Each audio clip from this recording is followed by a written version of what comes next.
The Rwandan Genocide by Adam Katz. During the Rwandan Genocide, at least 6 men, women, and children were murdered every minute of every hour of every day. The killing continued for a period of about 100 days, starting on April 7, 1994. About 75,000 of the children who survived the genocide lost their parents. The UN estimates that about 800,000 Rwandans were killed, but the exact figure and the fate of so many individuals remains unknown. During what years did this take place? The Rwandan genocide lasted from April to July of 1994. Where did this event take place? This took place in the East Central African nation of Rwanda. Who was involved in this event? The people that were involved in the genocide included the Hutus and the Tutsis. What were the causes of this event? The genocide was caused by the tensions between the majority Hutus and the Tutsis. The Belgian colonial rule, which rewarded Tutsis with a Western education and denied political and economic power to the Hutus, Rwandan independence, the civil war in Rwanda, and President Habyarimana, a Hutu who was shot down on April 6, 1994. The Hutus blamed the Tutsi for this, and they started a massacre. What were the effects of this event? The effects of this included the mass murder of almost 75% of the Tutsi population. Nearly 9% of the adult population is HIV positive. By 1997, the Tutsi ran the government, and the UN Security Council established International Criminal Tribunal.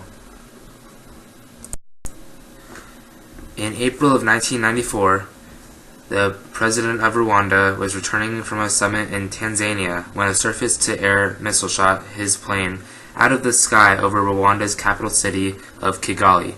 All on board were killed in the crash. Since 1973, President Habyarimana, a Hutu, had a totalitarian regime in Rwanda which had excluded all Tutsis from participating. That changed on August 3, 1993, when Habyarimana signed the Arusha Accords, which weakened the Hutu hold on Rwanda and allowed Tutsis to participate in the government. This greatly upset the Hutu extremists. Although it has never been determined who was truly responsible for the assassination, Hutu extremists profited the most from Habyarimana's death. Within 24 hours after the crash, Hutu extremists had taken over the government, blamed the Tutsis for the assassination, and begun the slaughter. Here is a summary of the Rwandan genocide. The Hutu and Tutsis are two peoples who share a common past. When Rwanda was first settled, the people who lived there raised cattle. Soon, the people who owned the most cattle were called Tutsi, and everyone else was called Hutu. At this time, a person could easily change categories through marriage or cattle acquisition. It wasn't until Europeans came to colonize the area that the terms Tutsi and Hutu took on a racial role. The Germans were the first to colonize Rwanda in 1894. They looked at the Rwandan people and thought the Tutsi had more European characteristics, such as lighter skin and a taller build. Thus, they put Tutsis in roles of responsibility. Beginning on April 6, 1994, Hutus began slaughtering the Tutsis in the African country of Rwanda. As the brutal killings continued, the world stood idly by and just watched the slaughter. Lasting 100 days, the Rwandan genocide left approximately 800,000 Tutsis and Hutu sympathizers dead.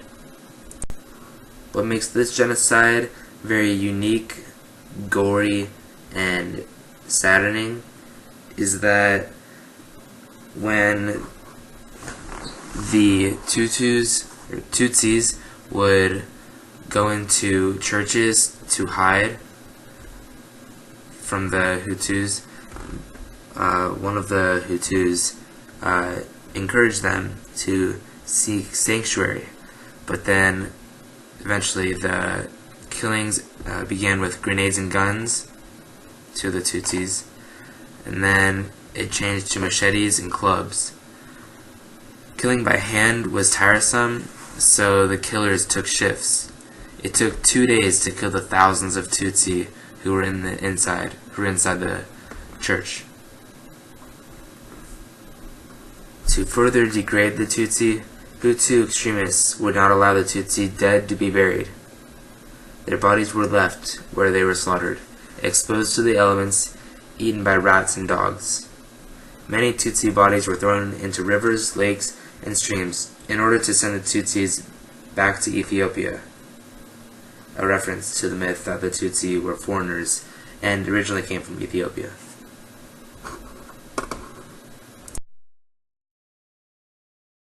Why was this event significant?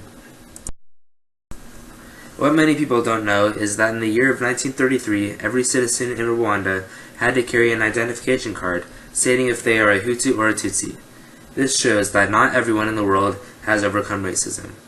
The only way people know the difference between the Hutu and Tutsi is by the identification card.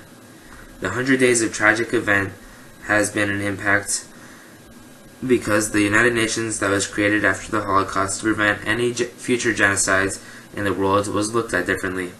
When the UN looked at this situation, they didn't call it a genocide. They called it an act of a genocide. Those differences of words made it that the countries involved in the UN did not have to step in and stop the genocide taking place. The small country of 10,746,311 had a death of 800,000 citizens. Why does racism still exist?